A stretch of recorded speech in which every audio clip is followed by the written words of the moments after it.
Muy buenas noches, queridos Javerim y Javerot. Bienvenidos a nuestra tercera clase sobre Jovot Alevavot, todavía con la introducción del autor. Y la vez pasada habíamos hablado de una de las divisiones más importantes, es en efecto de donde sale el título del libro, y es que Rabbeinu identifica que hay dos tipos de mitzvah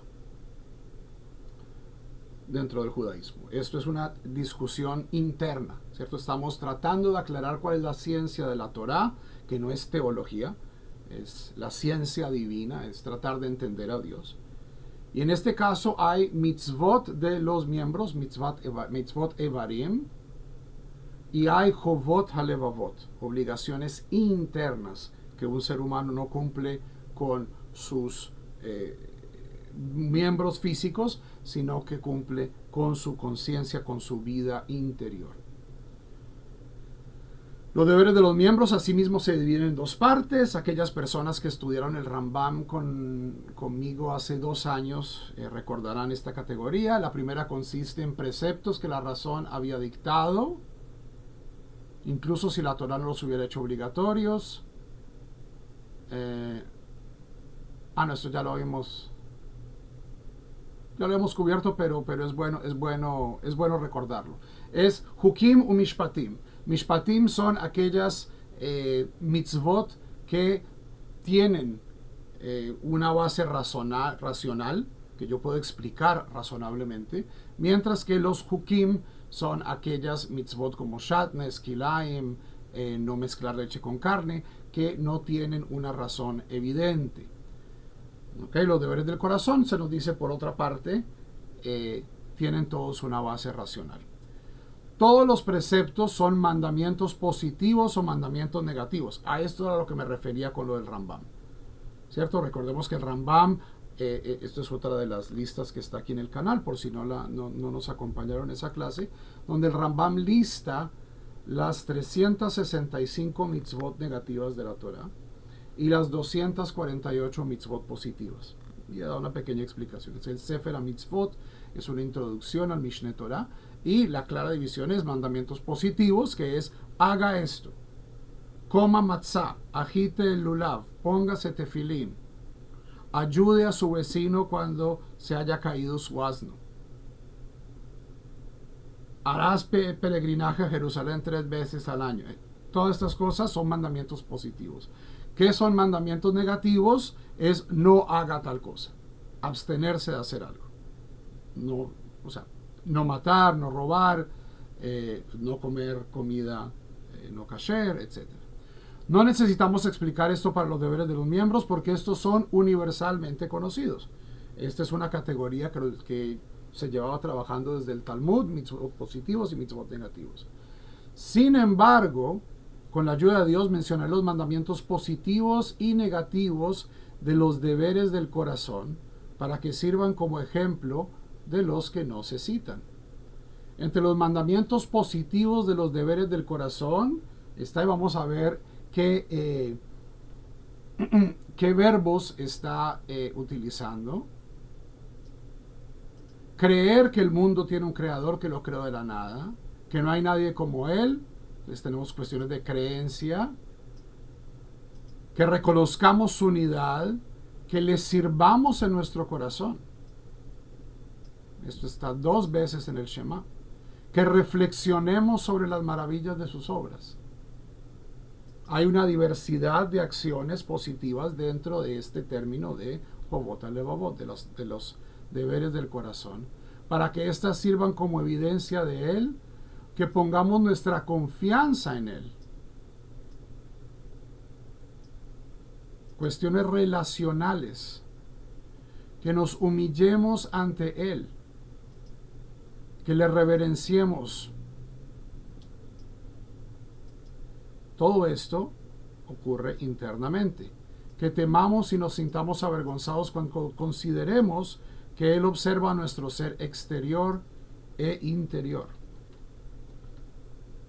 Que anhelemos hacer su voluntad, que consagremos nuestros actos a su nombre, que lo amemos a él y a los que le aman para acercarnos a él, que odiemos a sus enemigos y deberes similares que no son visibles por los sentidos. Entonces todo esto es una cuestión de cómo organizamos nuestra vida interna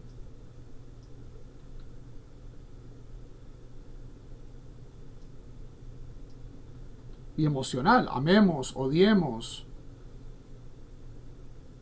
Eso también tiene un camino.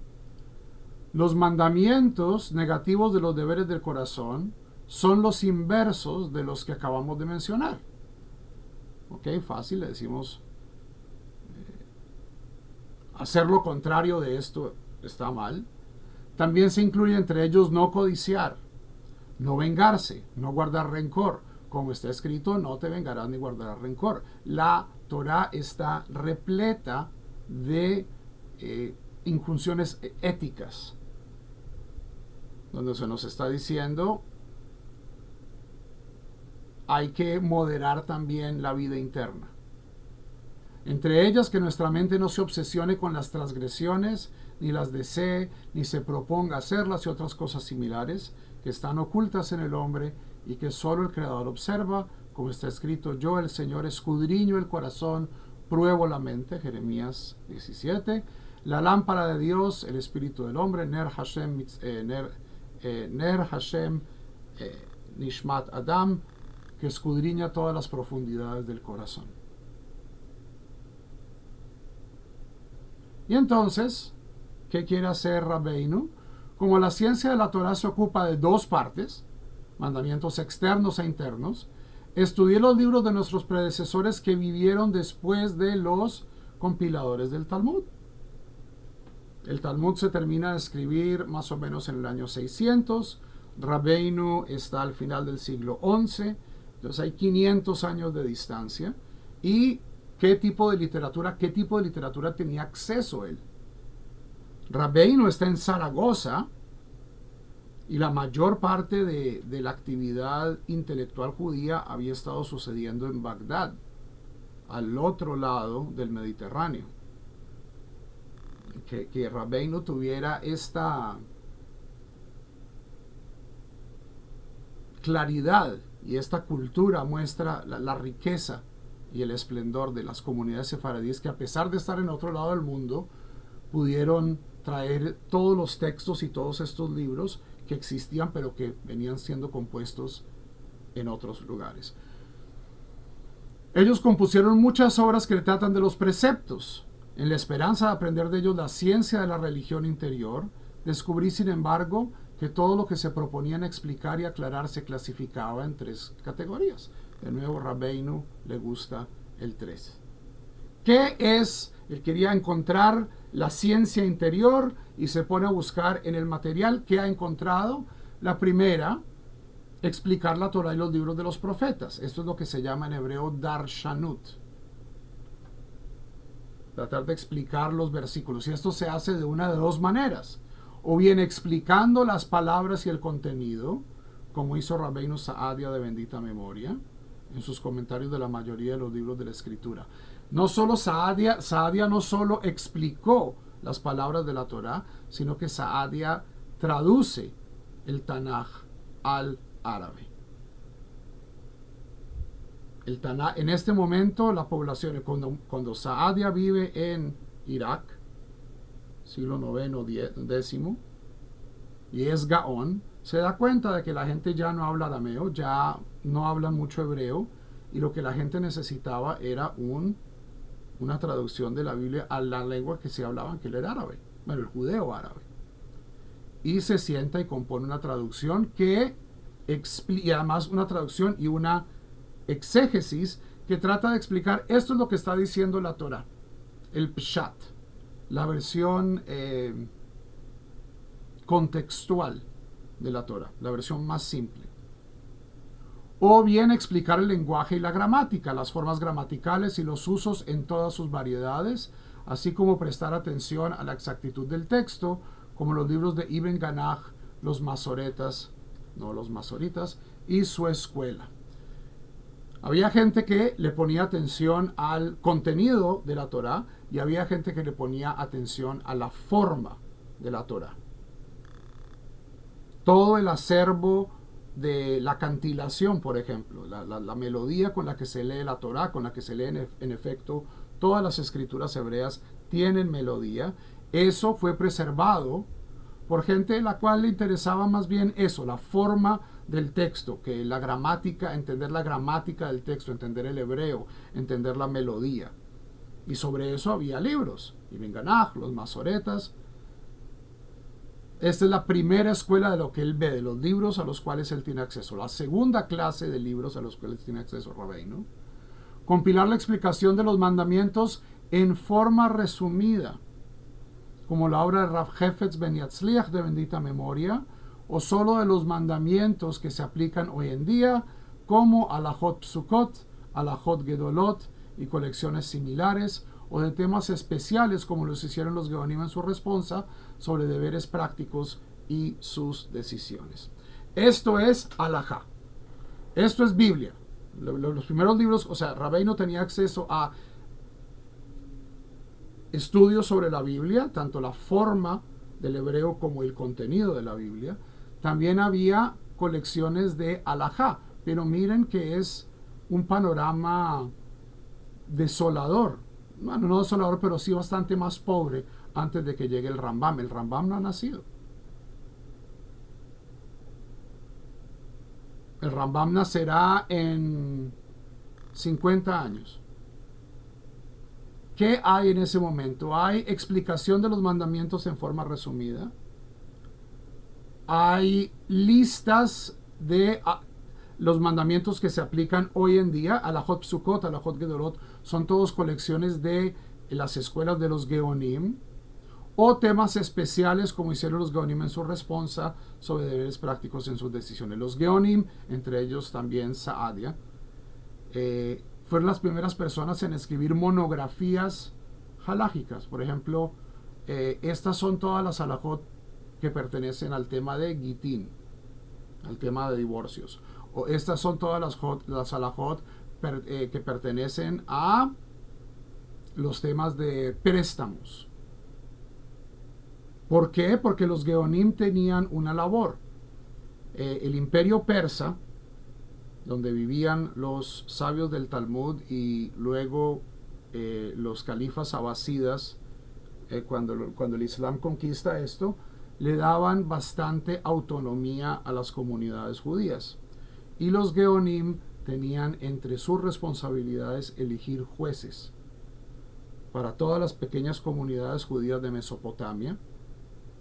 Entonces, parte de la labor de las yeshivot, de los Geonim, era educar jueces, era educar gente en jurisprudencia, y pues para esto, en vez de tratar de nadar en el mar contradictorio de lo que es el Talmud, los Geonim ya estaban diciendo, bueno, tal vez podemos compilar algo como un libro de texto donde estén las halajot organizadas por tema. Pero todavía no ha llegado Rabbeinu Alfas, no ha llegado el Rambam, que son los que van a verdaderamente organizar y revolucionar el tema de la enseñanza y la compilación de la halajá. El tercero, confirmar nuestra fe en los asuntos de la Torá en nuestros corazones a través de pruebas lógicas y refutación de herejes, como el libro Emunot Vedeot de Rabbi Saadia, otra vez el Shorashei Hadat, el Sefer Shorashei Hadat y el Sefer Mekametz y obras similares. Estas son obras devocionales. Aquí sí podemos llamar un poco teológicas. En este momento, y antes de que llegara Rabbeinu y escribiera este libro, la gran competencia de los rabinos del Talmud, del movimiento rabínico, era el movimiento caraíta, que sostiene que el judaísmo debe basarse exclusivamente en el Tanaj, es decir, la Biblia hebrea, sin las adiciones del Talmud. La comunidad caraíta, por ejemplo, era mayoría en Cairo. Cuando el Rambam servía como jefe de la comunidad judía en Cairo, la mayoría de sus de las personas que él tenía que supervisar eran judíos caraítas. Cairo era un centro caraíta, y una de las cosas que la aparición de estas sectas dentro del judaísmo fuerza a los rabinos a explicar, bueno, ¿en qué es lo que creemos? Si ustedes creen mal, vamos a organizar nuestras creencias en pruebas lógicas y refutación de herejes, es decir, en lenguaje discursivo. Vamos a analizar nuestras creencias, vamos a organizarlas una vez las hayamos analizado, y vamos a definir qué creencias están dentro y qué creencias quedan fuera. Y Rabbeinu aquí se encuentra con una realidad muy terrible, que es: examiné estos escritos, pero no pude encontrar entre ellos un libro especialmente dedicado a la sabiduría interior. Es decir, hay mucho sobre los mitzvot ha'evarim, las mitzvot de los miembros, las mitzvot corporales, pero no se había que los deberes del corazón había sido completamente descuidada, no se había compuesto ninguna obra que explicara sistemáticamente, importante esta palabrita, sus raíces y sus ramas.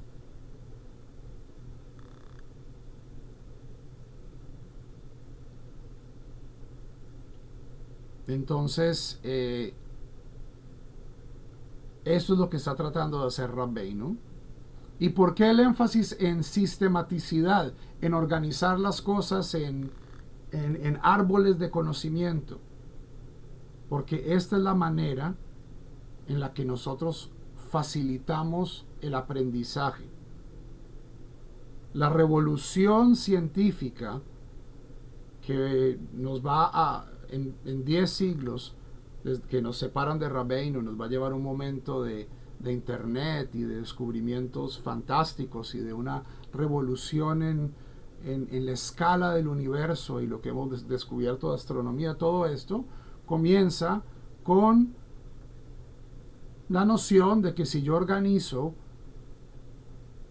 los contenidos del conocimiento de una manera sistemática por causas, pongo las cosas que son parecidas con cosas parecidas, esto es más fácil de aprender. Y si yo puedo enseñar mi forma de vida, esta sobrevive.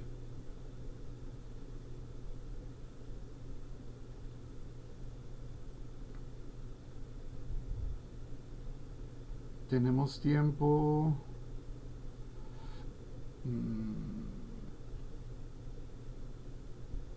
No, dejemos aquí. Dejemos a Rabbeinu, que va a introducir cuál es su esfuerzo para llenar este vacío. Diciendo, sí, básicamente todos los libros judíos que hay hasta el momento, de lo que hablan es de los deberes de los miembros, decir los deberes externos de la persona. Y ahora tenemos que ocuparnos de la interioridad. Con esto entonces pasamos a la tefila. Laila Tov.